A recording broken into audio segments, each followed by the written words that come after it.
Where to begin? There's been so much that has happened in 2024. There were highs, and there were lows. I also turned 50 this year. And we retired Warthog, which was our first Jeep that started this channel and started a new chapter in our life. And my wife Jamie, jumping in head first, wanted her own Jeep instead of a hand-me-down. And did she ever. She wasn't going to settle. Well, maybe a little. It's not the 392 she really wanted, but it's a pretty close second. We brought Red Hawk into the Warthog Overland family in February. It's a 2024 Extreme 35 Rubicon, and I'm pretty sure I have bigger plans than Jamie does on this one. On my 50th birthday, I was caught by surprise. I received a call from a friend in need. He said his Jeep was broken and he was stuck at a gas station. So of course I loaded up some tools and raced to the rescue, not knowing if it was really going to be a rescue, but that's besides the point. He explained a funny wobble from the front right tire, so I'm checking lugs and inspecting things, and then Jeep after Jeep after Jeep kept arriving. There was nothing wrong with Adam's Jeep at all. It was a coup. To my surprise, it was a planned wheeling day, and I didn't have to lead it. Jamie was going to lead this trail day, and brought along my best friend of 20 years, who is the reason why we actually moved to West Michigan. With age and time, the days start to blend together. Hours turn into days, days turn into months, and before you know it, a year has passed. Work becomes consuming, overpowering life. In the meantime, life is throwing you lemons. And like the old saying says, you're supposed to make lemonade. Well, how many glasses of lemonade can you make?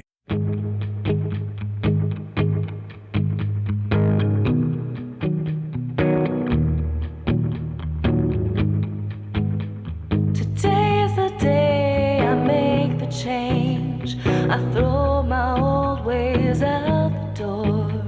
They'll hit the fan and spin around. They'll swirl and die and hit the floor. Nothing ahead but a sleepless night, and my head won't quit the dream. My flooded thoughts drip down my face, then rise like rivers of steam.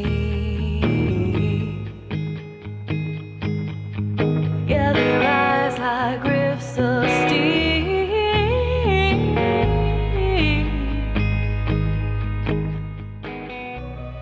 April brought us excitement and devastation, all at the same time. One of my sons was graduating from Michigan Tech, and Jamie received her career pink slip. What an emotional roller coaster. Trying to be a proud parent and a supportive, everything will be okay dad and husband. The lemon pile just got bigger. But it's not going to stop us. We have trips planned for the summer, and the annual MESIC Michigan Jeep Blessing is right around the corner. When you run out of luck, need to get unstuck, so go off. When you're up against the wall and you cannot fall, so go off, go off, go off. Go off, so go off, go off, go off. Go off. When you're running out of luck, need to get unstuck, so go off. When you're up against the wall and you cannot fall, so go off, go off, go off. Go off, so go off, go off, go off. With emotions stuffed away, it was time to start this year of Jeeping and growing this channel with a 125-mile trail ride to the Jeep Blessing grounds. The getting to know my rig excuses of 2023 are gone. The unknown is now an adventure, and U-turns are now part of a successful exploration. This year's Jeep Blessing was different. Our friend Cindy runs the t-shirt booth and has for many years. On top of helping with the t-shirt booth, Warthog Overland was going to be a part of it, alongside with Scott, from Trail Expedition. We had an area to display our rigs, hang out, and chat with anyone interested in the overland scene. Now, Trail Expedition has a larger following than I did, so I spent most of my time handing out stickers and answering why I had cables going from my hood to the top of my windshield. All in all, it was a blast, and the weather couldn't have been better.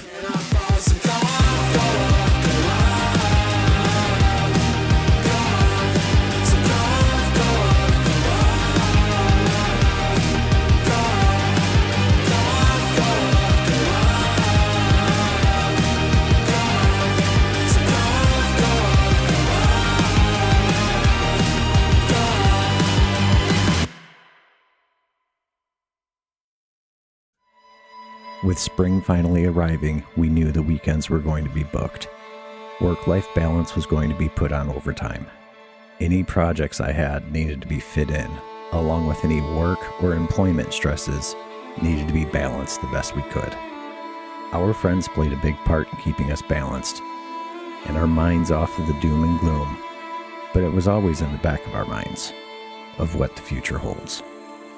We did know one part of our future, and that was Michigan's Upper Peninsula. 10 days to camp, rock hunt, and explore. We didn't know how these 10 days would go for us. We had a solid plan with where we were going to be staying, and we had more than enough food for our little army. I knew I wanted to trail on part of the 7-hour plane crash and Bill Nichols Trail, along with sneaking in a ghost mine for our friend Cindy. I knew High Rock Bay was a must, since we were already all the way out here. Other than that, I had no plan. My mind was consumed. Keeping the balance between enjoyment and stress was exhausting. Going with the flow and doing whatever is all I had the strength for. It actually became the vacation I needed, with laughs, exploring, and not stressing over where we're going next, how much time do we have, and is everyone having a good time? I didn't care. I was sucking up every bit of positive energy and focusing on the now. On our second leg of this trip was beaches and trails. Lessons learned on not airing down. The county roads were rough, and with sore kidneys, the sandy trails were welcoming. Jamie kept me on track on the Upper Adventure Trail to hit the Two-Hearted River, Crisp Point, and any other trail through the forest to keep us off these county roads was a blessing. She knew I was mentally exhausted, but her laughter, jokes, and excitement made it all worth it. I can honestly say that back in April, I really didn't think this trip was going to actually happen. I was figuring we would be friendless and drowning in our financial future worries. But we did it. And the time with friends provided that extra balance we needed to show us there is more to life than just work, sleep, repeat. With summer getting close to an end, my youngest son surprised me with getting a rooftop tent for Thunderbolt. There's been many trips that I was invited to, but with my work schedule and not having the capability to set up and tear down on a whim, just wasn't there. And for my youngest son to spend his money to get me a rooftop tent just filled my heart. With a handful of nights of trial and error, getting all the kinks out, it was time for fall. And I'm happy to say that Jamie is back to work. And the summer stresses that consume me are gone. And with some vacation time left over, the PTO stars aligned. I was invited on a 4-day trip to Canada with Scott from Trail Expedition. This time off was already set up. Jamie starts in work next week. It was supposed to be our time, but she had no problem giving me the boot to have 4 days to myself. We are headed to the bush, Canada's crown land. No cell service, no state park amenities, 100% off-grid, with the nearest gas station 70 miles away. I gotta admit, I'm a little nervous. Unfamiliar area, unfamiliar trails. And the securities of my wife being next to me and my regular friend group are not here. Now I know Scott has a lot of experience, and I didn't have any concerns of safety. It was just strange, stepping out of my normal and knowing my comfort levels were going to be challenged. Now I know my rig, Thunderbolt, is very heavily modified, and there's a reason for it. If I approach an obstacle that I'm not confident with and probably can't handle it, I know my rig can. That's why I built it this way. To take away my excuses to bypass or just turn around. And boy, there was a lot of those situations on this trip. My breath was held, but the excitement overpowered the fears, and following Scott just made this easy to step out of my comfort zone, put myself and my rig through the paces, and absorb the beauty of my surroundings. And knowing Scott has been through way worse conditions than this just made this trip that more exciting.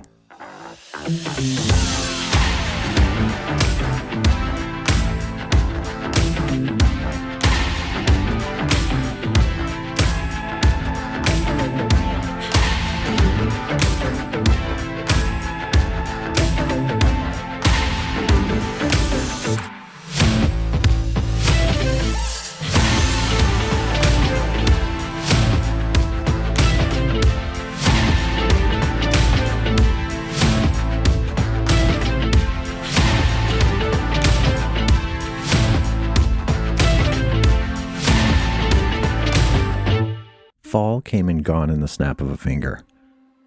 Don't know if it was because we had to learn a new work-life balance routine or what, but it kinda sucked. Fall is my favorite season. I'm grateful I got to experience part of it in Canada, but that was it. No color runs or any of the normal fall routines that we've gotten ourselves used to and enjoyed. Makes me wonder what I missed. But then again, it's been a pretty stressful summer, and I really don't remember June or July. I was able to get some reviews done, and I still stand by those products. I was also able to make some room in the back of Thunderbolt by DIYing a full rear seat delete. This choice was 60% for Nitro, our 85-pound GSD, and 40% for us. We have a lot of recovery gear and a lot of small, commonly used camping stuff that was just getting annoying to dig through a bin to find it. And I'm glad we did it.